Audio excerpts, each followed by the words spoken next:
Ladies and gentlemen, good evening and welcome to Gashi Skyman TV, the tallest man in Black Africa. Before William Samoei Ruto became the president, he would blame everything on Raila Amolo Odinga and Uhuru Muigai Kenyatta, the Handshake brothers. From the high cost of living, from fuel prices, from uga prices, from COVID, everything would be attributed to the Handshake brothers. And he would attribute the good development, maendeleo yote ambayo yalipatikana na au yaliletwa na Uhuru Muigai Kenyatta. Alikuwa anasema kwamba yaliletwa kwa sababu yake. He is the one who brought all the development that we saw during the first time. That is the first term of Uhuru Muigai Kenyatta. Na watu wengi wakaamini ni kweli kwamba maendeleo yote yalipatikana kwa sababu ya William Samoei Ruto. Wakati sasa walianza kutoelewana na Uhuru Muigai Kenyatta, sijui nchi ikasimama, sijui bei kila kitu ikaanza kupanda, kukawa na mfumuko wa bei au inflation, and when they had the handshake with Raila Amolo Odinga, sasa ni wakati ambapo nchi iliharibika kabisa. But today, the then Deputy President of the Republic of Kenya, William Samoei Ruto, who is now the current President of the Republic of Kenya, is at the helm of leadership. But things are even worse. Things are very bad, if you ask me. We are living at a worse time than any other time. In fact, a friend of mine was telling me that if it was William Samoei Ruto who was handling the COVID crisis, this country could have easily collapsed and many people could have lost their lives. Kwa sababu of his populist nature, he could not be able to lock down people. Watu wasitoke from the gatuzi hili kuingia gatuzi lingine, watu wamefika nyumbani nini. He could not have done that because of his populist nature, and this one would have resorted to thousands and thousands of deaths. But we want to thank Uhuru Muigai Kenyatta in absentia because of the way he handled the COVID crisis. Though there were deaths, although watu walikufa, we cannot say that there were no deaths. They were there, but they were minimal. The casualties were few, if you ask me. The way he managed the crisis was very admirable, if you ask me.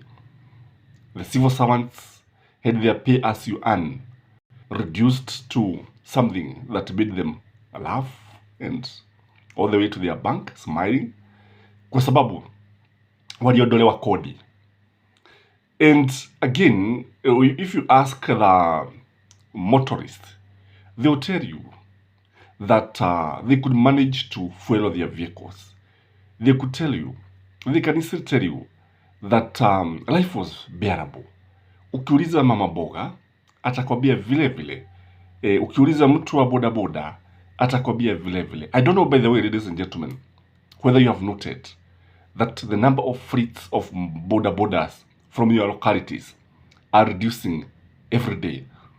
Idadi ya boda boda au pikipiki inazidi kupungua kila uchao because they cannot manage the fuel crisis.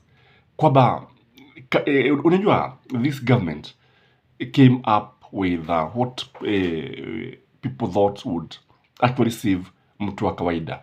So when they were talking about the bottom up, I knew that this is something that cannot work in Kenya.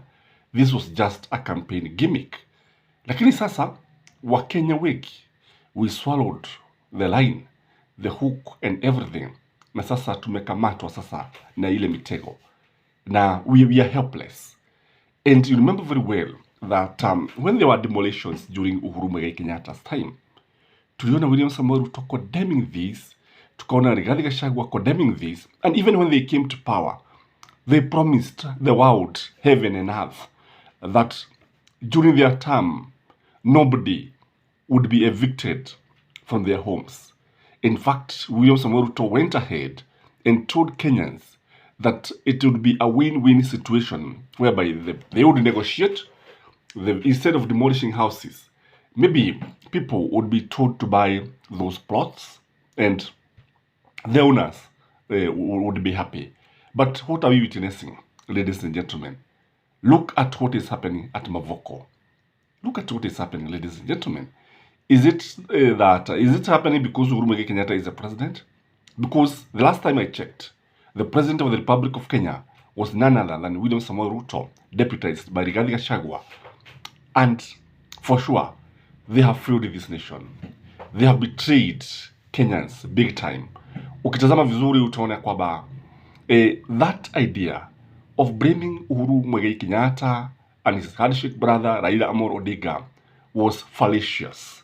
It was something that was just meant to taint the good name that came with the handshake. Kwa sababu tunajua vizuri sana, handshake brought peace in this country.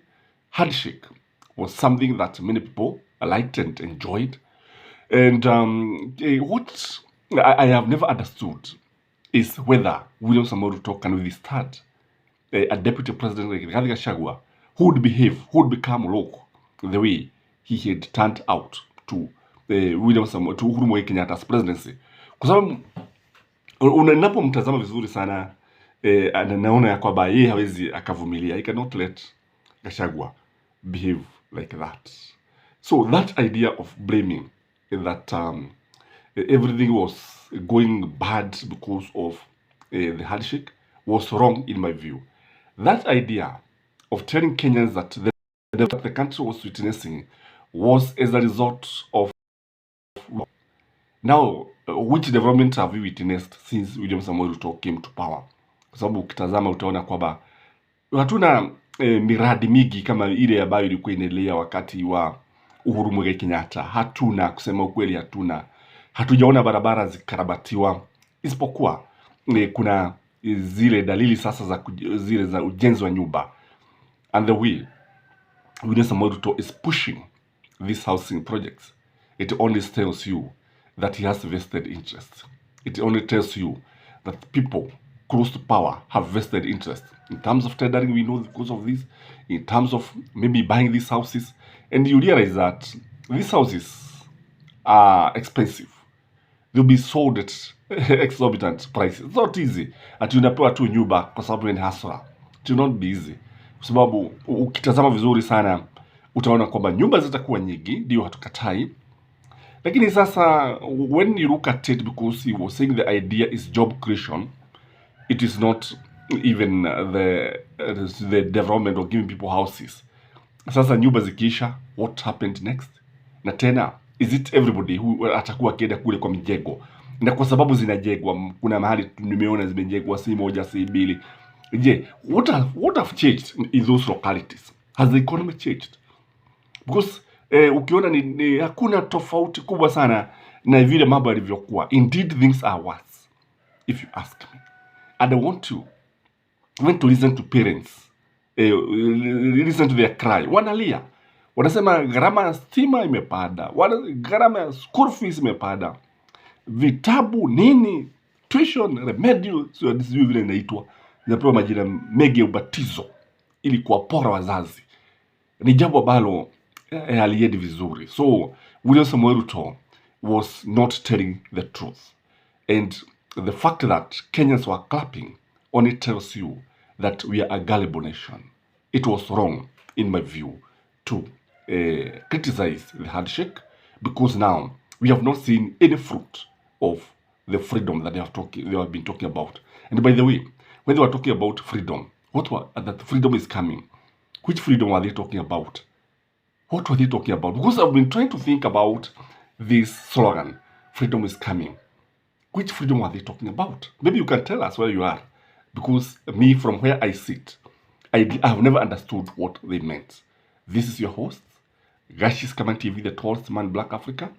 And may you have a blessed night. Till next time, bye-bye.